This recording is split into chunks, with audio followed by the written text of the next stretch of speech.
accomplishments are many.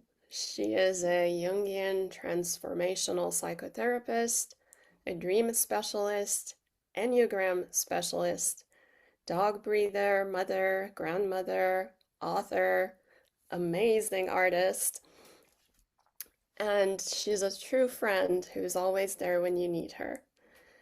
She is publishing her mother's extensive 3-volume memoir of her personal journey through this lifetime and exploration of many other lifetimes, which she'll present to us at a later time, and that'll be amazing. What I want to share, though, is that I recently did a past life regression session with her, and I have to say it was one of the most intense and most healing experiences of my entire life. She truly is a master, and we're so blessed to have her present to us today. So it is my honor to introduce my dear friend and soul mother, Dr. Afton Blake.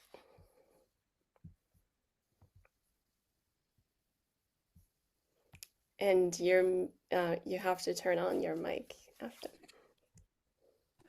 Good beginning. Thank you, Sarah.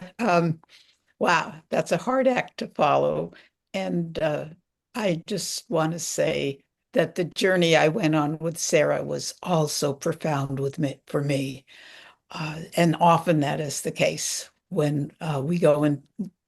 Even here, maybe we could begin with knowing that although we're geographically far apart, we are in the same energy field.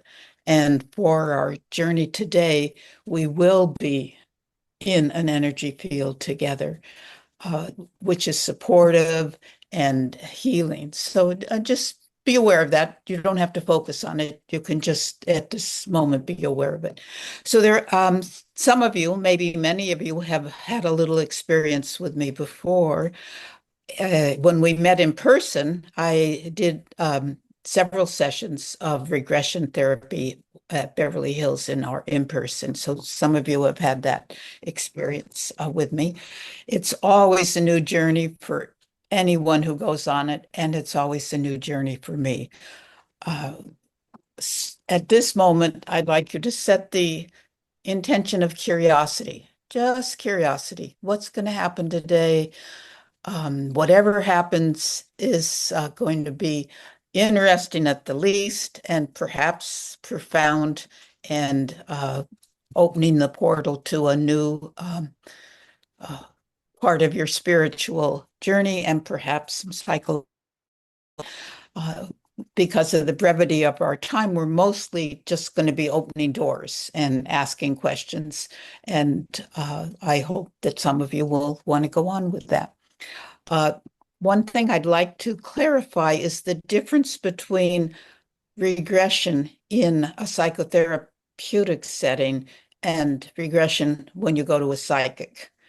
A psychic will tell you about your past lives, and often they're famous and you're important, and it's narcissistically reaffirming. In therapeutic regression, I don't tell you anything. I lead you, I guide you, I point you in directions, I help you gather information. And then in the regular regression work, we work on the healing. At the same time, we won't have space, or because I'm not working with you individually, to do that here, but we will gather a lot of information. Another thing people ask is, well, do I need to believe in reincarnation? And we know through research even that you don't. It doesn't really matter. It may be your psyche's giving you metaphoric information that you can use in the same way. And research has showed the healing and the nourishment is the same, exactly statistically the same, wherever your conscious belief system is. With that, some of you, or maybe many of you, have been into your sanctuaries with me, and we begin in our sanctuary. Why? Because A, it's a transitional place into the altered state that we're going in, and B, it's a safe place, a nourishing place. We can always come back to it if things get a little rough. So, are there any questions before we go in? No questions, do I? Let me look at both screens here. Yes, no questions. Okay. So with that, we actually had a meditation this morning that has elements of the sanctuary. As those of you who been into the sanctuary I've helped to create, uh, um, recognize the colors and the flowers and what comes into your sanctuary. So, okay, everybody ready? I recommend a very comfortable place if you like to lie down. That's usually the way we do it when we do one-on-one. But you're welcome to sit with your eyes closed in any comfortable way. Okay, so just begin closing your eyes, letting go of this external world. We're going to go inward into the rich inner world. And we're on a journey of discovery. So no expectations, curiosity above all. What's going to happen? What am I going to discover today? What am I going to experience today? And now begin, as always, focusing on your breath, letting the breath lead you into this physical body, this body that you have at this moment of infinite time. Just feel into the infinity of the now. As you relax your body, letting go of any need to be on this plane. And it's hard. Usually thoughts keep intruding as in any meditation, and just let them float on by, bringing yourself back to your curiosity. Beginning a journey both alone and with the energy of our community. Brief scanning of the body to relax from the crown center on down through the intuitive center and the throat center, the heart center, solar plexus, and the second chakra, and right into the root chakra. And now finding that tunnel of golden energy that you let yourself float into it. No effort. You're just floating into a tunnel of golden energy from the top of your head. And you may be looking at yourself from the outside in, or you may be experiencing yourself within this physical body. And either way is just fine. At the top of your golden light tunnel is a portal, a gate or a door, knowing that where you're going to enter is a place just for you. This is going to be your sanctuary. So notice the details of this portal, what it's made of, how big it is, how old it is, just a feeling that it's a very special entrance. And stepping inside, looking around, taking in visually, what do you see? Are you in a natural setting? Are you in some kind of building? Whatever you see is here for your safety, for your nourishment, for your wisdom, for your healing. And letting yourself hear whatever sounds are coming in.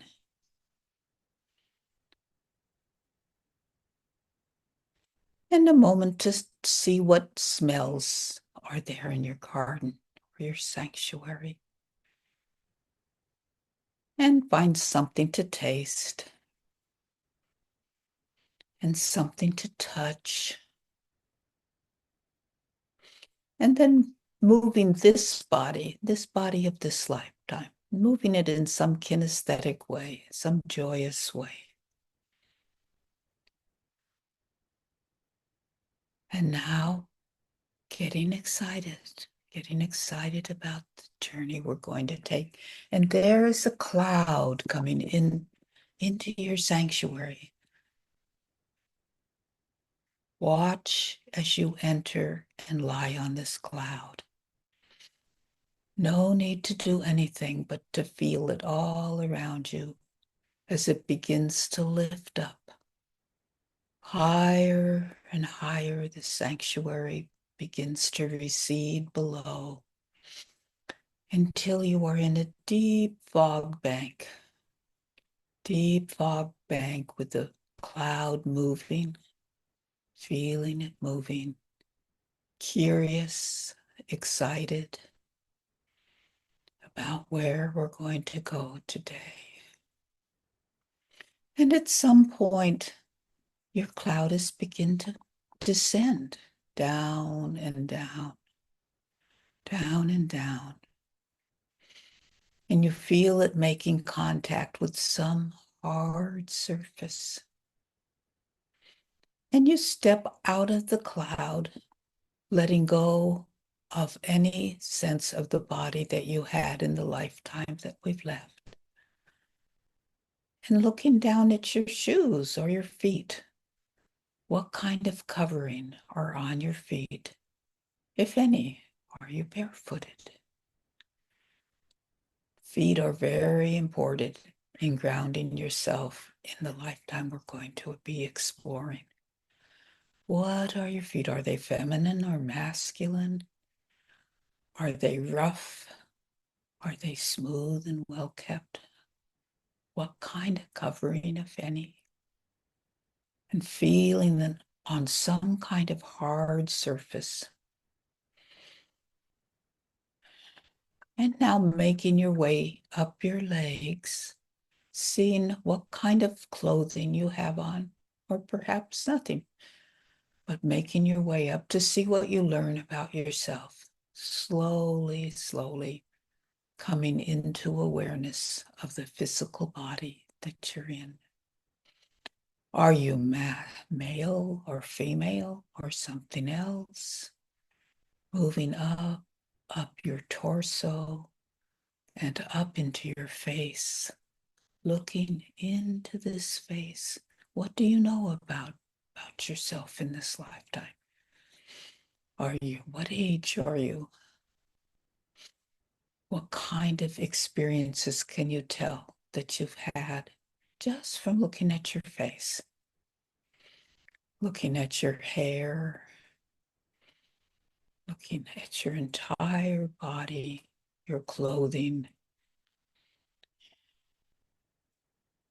feeling into the body, inside. You're in this body, you're owning it now. And when you feel grounded in the body, begin to look around and see where you are. What kind of landscape is there? Do you know where you are? Or what is it like? What kind of place is it? Do you know what time in history you are? Just allow intuitively, no need to question whatever's coming. Just allow it to come. Just enjoy it. Be curious and excited about what we're uncovering. Looking around, feeling. What are you feeling right now? Are you alone? Are you with anybody? With any animals? What do you know about yourself as you begin to take in this environment, this experience of being in your body, the feelings you have, anxiety, sadness, excitement, challenge. What's going on at this moment in time? Just to deepen your knowing. And now I'd like you to move to some significant, perhaps the most important experience or time of this lifetime. Allow yourself to move right into that place. What is happening? What is happening? Who is with you? Or are you alone? How are you feeling?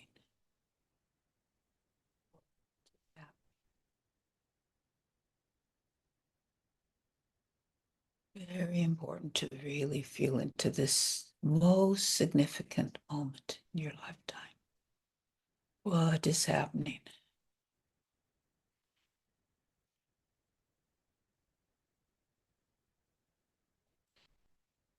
And now, taking a moment, still holding on to this significant moment, just notice briefly who are the important people in your life, who are the important people at this moment, and even if you choose, who were the important people in your childhood, who was your family, what was your circumstance.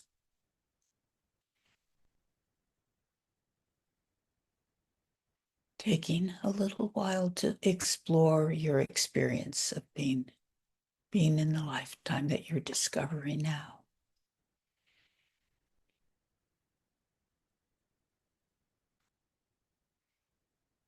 Taking it in with all of your senses, feeling your embodied experience. What does your body feel like?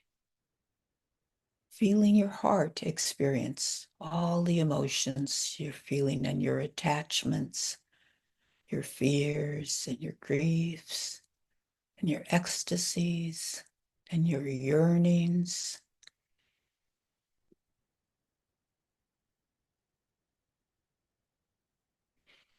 And now allowing to come in, what is your soul's purpose in this lifetime? Our soul comes in for some kind of learning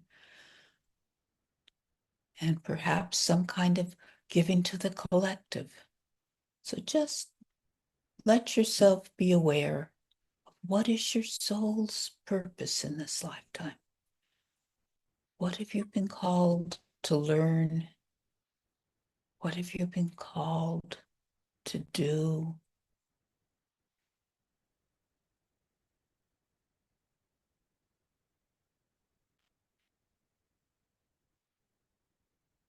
And now moving ahead more or less rapidly to the time of your death. And if you don't want to experience that, that's fine. Just stay with experiencing the life experience. But if you're ready and wanting and curious, let yourself experience the time of your death, what happened, who was with you, or were you alone? How was the experience?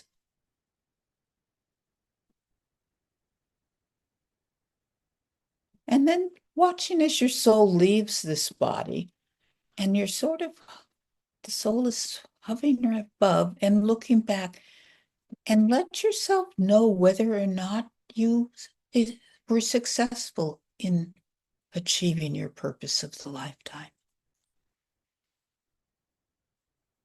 And if you're still within the lifetime, ask the same question.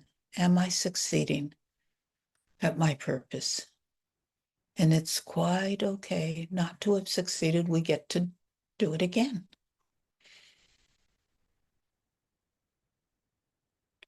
And feel how it feels to leave that physical body behind.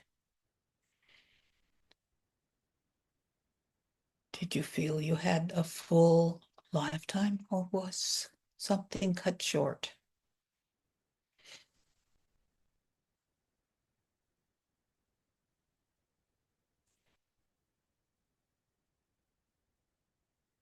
And looking back over the lifetime, back to that most significant event, the one that you discovered. How does it look in perspective now? as you've had some distance from it? Have you shifted what it means to you?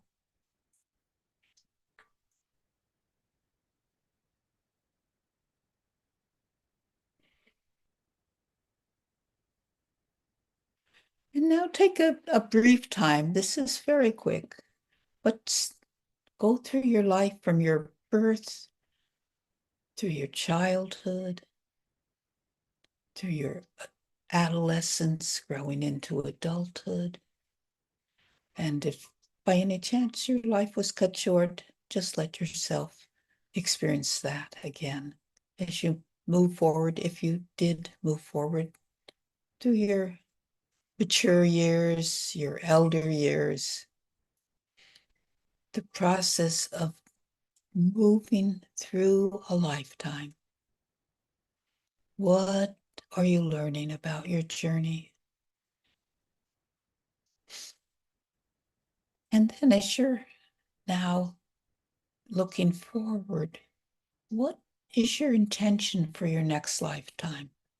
You don't need to know anything about it. Just feel an intention. Partly it will come from your learning and your growth of the lifetime you've just left.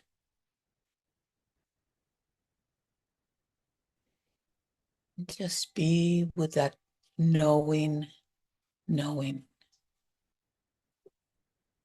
of your soul's journey at this particular time that you've been led to. This was the time your psyche chose to explore at this moment.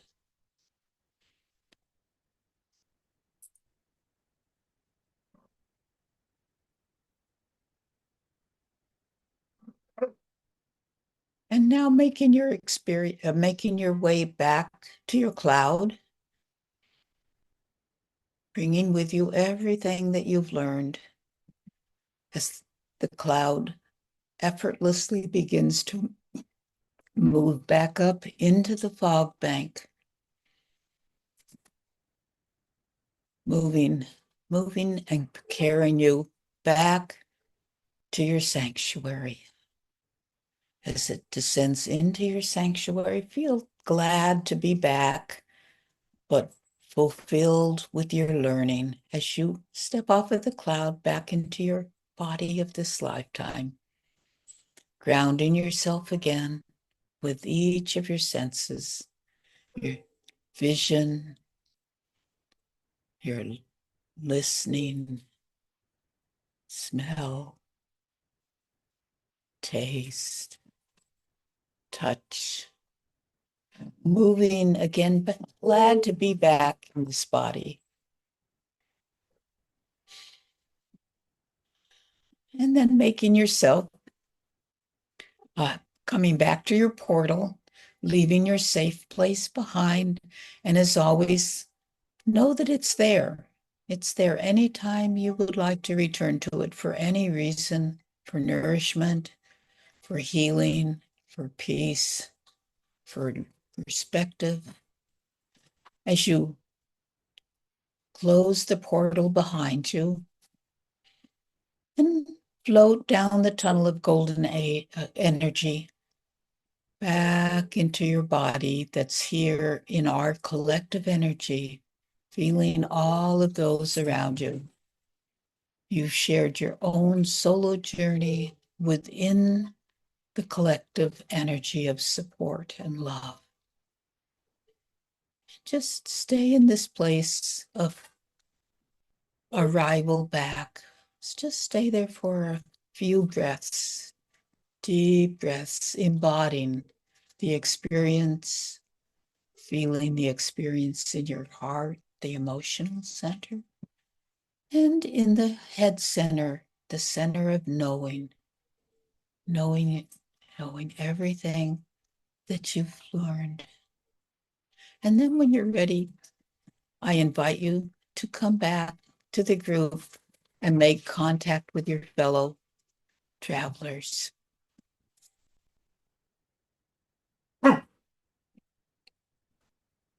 And taking a moment to be back, and whatever you've experienced is just right for right now.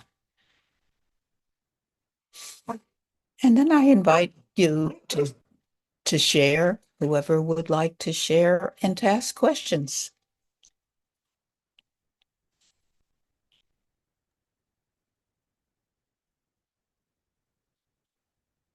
Yes, Lisa. I loved finding my shelter.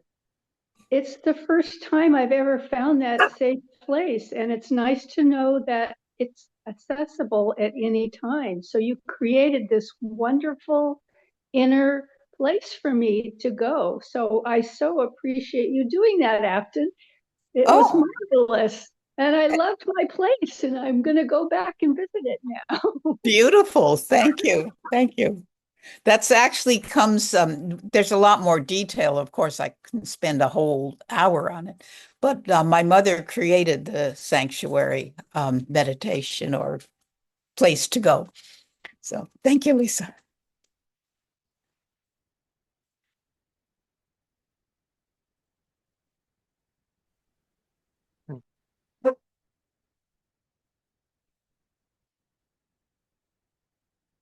Questions, sharing of the experience, or sharing the actual. Yes, Jonathan. Right. I've never done anything like this before. Native American. Um, it tied to what I'm going through. I've been invited. The Super Bowl is going to be in San Francisco. I did a whole physical this past weekend with former players. Um, they're going through doctor stuff. And one guy that I knew 5, 6, 7, 8, 9, 10 years ago who works with the NFLPA. We were friends. He had promised certain things that never happened. And this time he's saying, um, I know that you have done yoga, etc. They're going to have different programs in the Bay Area. And what he asked me to do was some movement for Oakland Tech high school students. And I really brought it in, received it, and he made it very clear this he wanted me to do.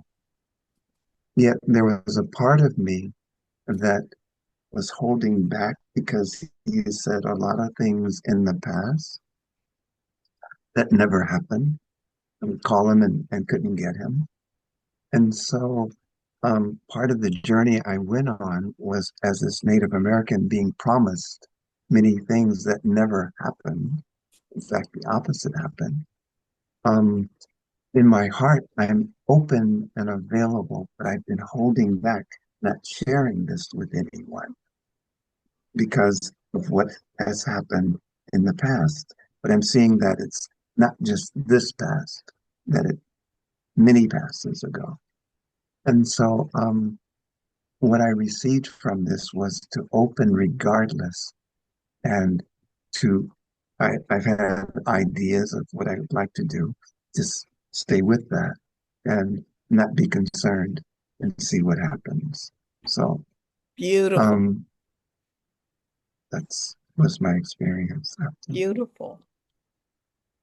Mm. Thank you, Thank John. you. Thank you.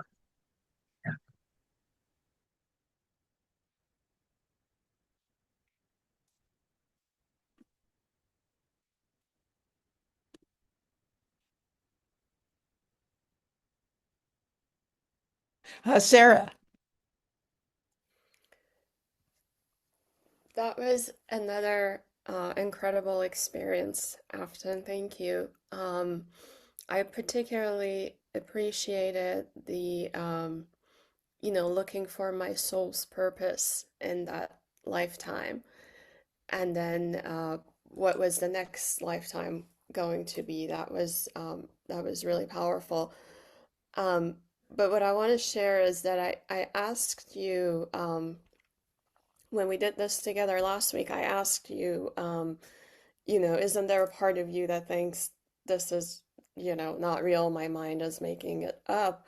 Um, and you said yes, and I'll let you expand on that. But what I've been reflecting on is how, healing and therapeutic this experience was for me.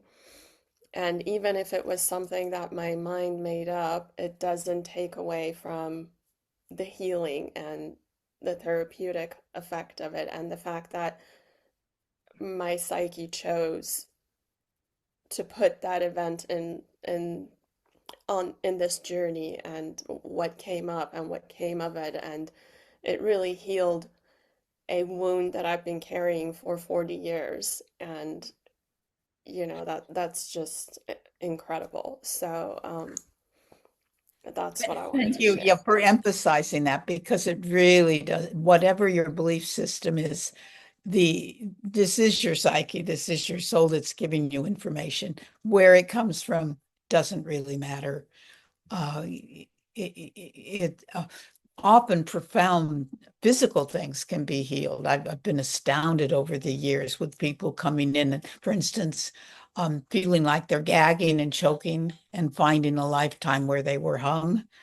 It stops it immediately. So whether the psyche's just holding on to this from some kind of trauma, or that that was actually something that we, in the way our brain works in this lifetime, feel like, oh, I'm gathering information. And many of us have had experiences that we can't understand, but can only be explained this way. So as I tell everybody when they ask what I think or what I believe, I explain it that my left brain says, "Oh my God, this is just ridiculous," um, woo-woo, and my right brain simply knows that it's so, and I have to live with the opposites. I have to live with both at the same time. Mhm.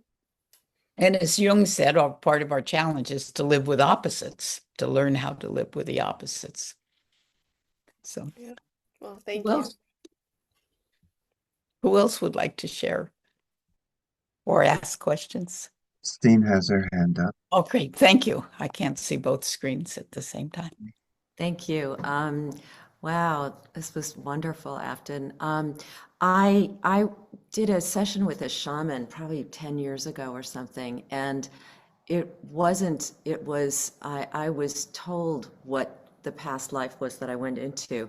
This was so interesting to be invited to find, to land where we landed. So I looked down and I saw these Victorian sort of boots, like that Mary Poppins might have worn. Um, and um, and I was a normal person walking down cobblestone streets. But I went into like a shop, and then in the back door there was a gathering of people. So I was basically sort of an activist, but in a covert way. And it went on a bit. But and when I died, I was there was a community of us around, sort of my bed or whatever. But it was this underground kind of thing. And so I sort of took that and in my marriage, I had to sort of I had to dim my light. And which is why I felt it was, we needed to retire from it. And so I take that into now as, and I'm just about to present a sort of sneak peek session for at the conference for the National Coalition for the Homeless next week, actually. And I sort of take this to be like, okay, now, so this lifetime, I don't need to be covert. I don't need to be underground, and I can fully show up and be visible, which is, sometimes hard for people to do, including me. So thank you so much. This was really special. I would Oh, not have thought that's where I would have landed. well, thank you. It's my pleasure. And again, I want to say that when psychics do this, they often see you as someone important. And most of us, through our many lifetimes, have been ordinary, poor, starving, dying young, pain lives. learning profound lessons within the experience that we have. So, and what you're sharing shows you didn't know where you were going to go when you entered. And we ground with the feet because that has most schools of regression therapy ground with the feet, because it's the way that you really ground in that body. And then you begin to learn more as you look at your body moving up. And so that's why we enter with the grounding, with whatever and you learn so much from your feet and the covering of your feet. And Yeah. often you immediately know whether you're poor and uh, uh, have to do manual labor and don't have shoes, and uh, what sex you are. Um, learn so much even before you move up the body. So true. So, who else would like to share or ask questions? Rachel has her hand. Rachel.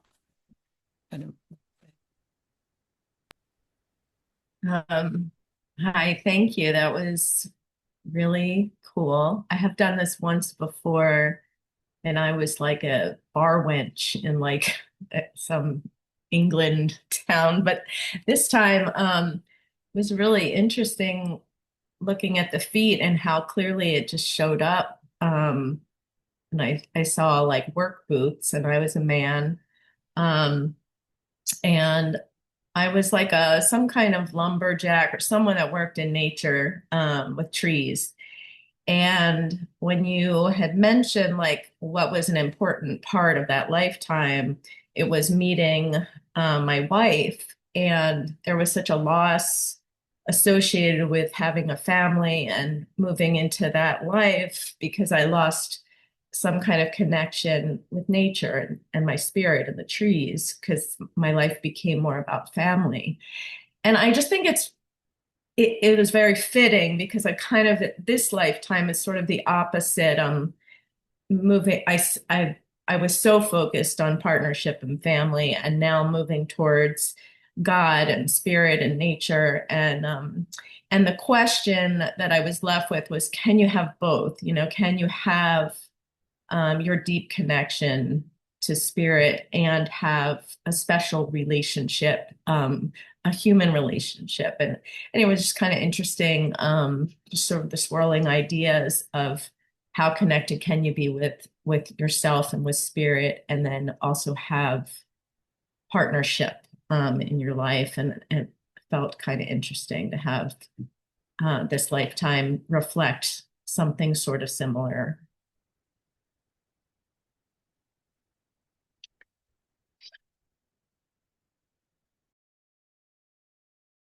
We can't hear you, Afton, because you're muted. Sorry, I'm muted because my dogs are making noise. That's a profound question to how can you be on the spiritual journey in depth and be committed to a family partnership? And I've thought of actually doing a workshop on that, and I don't know the answer, but I think it would be a good question to explore. So, thank you.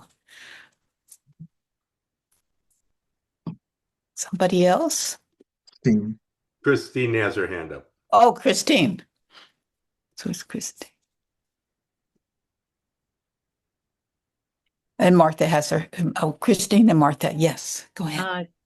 I think I unmuted. Can you hear me? Yes. So mine is kind of a question. It's maybe following up on something Sarah touched on, and that is, how do you, it isn't like I didn't go into that space and place. I felt I was in the 1700s, early 1700s, mid 1700s, and I was a young boy who was an apprentice to something like iron workers. And it started with the color. What came forward is that blue-green when you're working with copper and it's been outside, and the copper or the metal, almost like bells, something like that. But I became concerned, how much do you feel like I am feeding into it as opposed to allowing something to come to you? And do you even bother working on the difference of that, or just go with what keeps coming? Because what my takeaway was, it was just I was an apprentice because I didn't feel like my family was there. So it was something like an orphan, and who I was apprenticed to became my family. I was a hard worker, but the times were such that, children were pretty much expendable.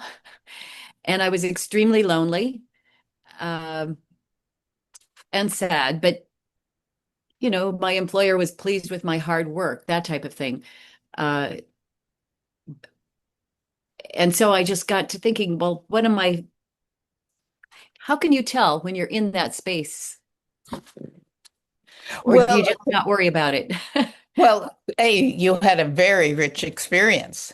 It sounds like you really in this linear time here, you had a very, very rich and profound and insights about it. So that's when we don't need to worry about it because you had the experience and you got the insights. Okay. And this was very abbreviated, but my experiences, and there's some people in this group will attest to it, you can get a lot of valuable information in this, I've learned in this very short period of time.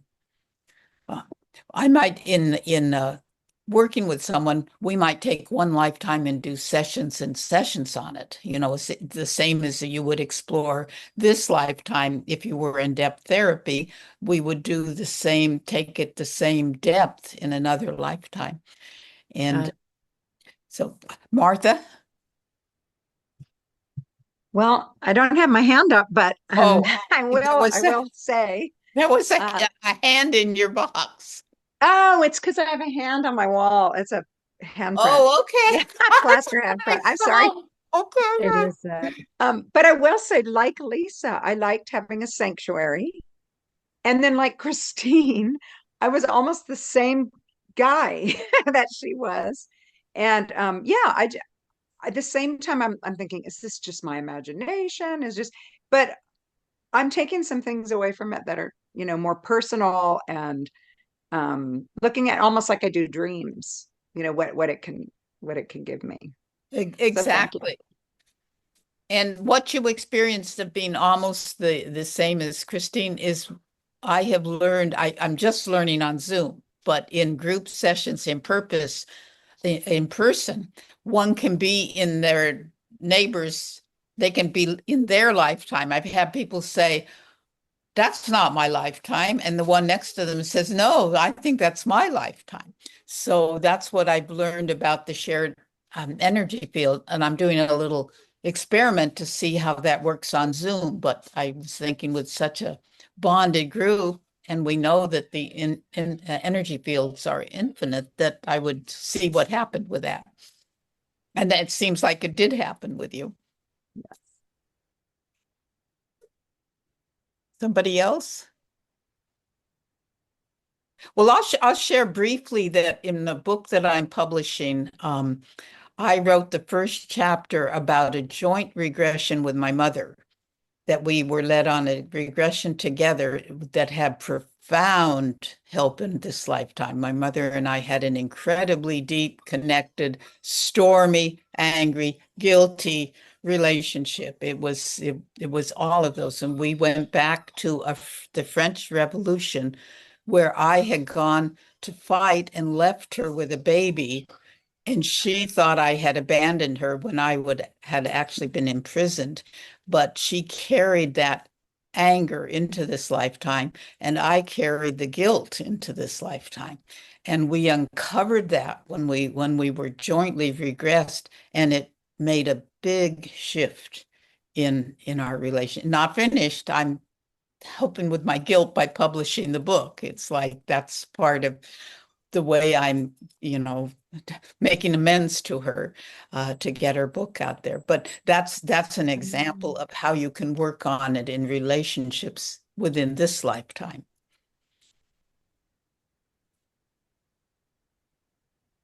Anybody else? Questions? Last chance, people. I saw Levita, I did see you wave your hand there, girl. Yes, I did. It's like, thank you, Aspen. When I looked down, I saw hooves. It's like, that's what I like. No, I turned into a goat.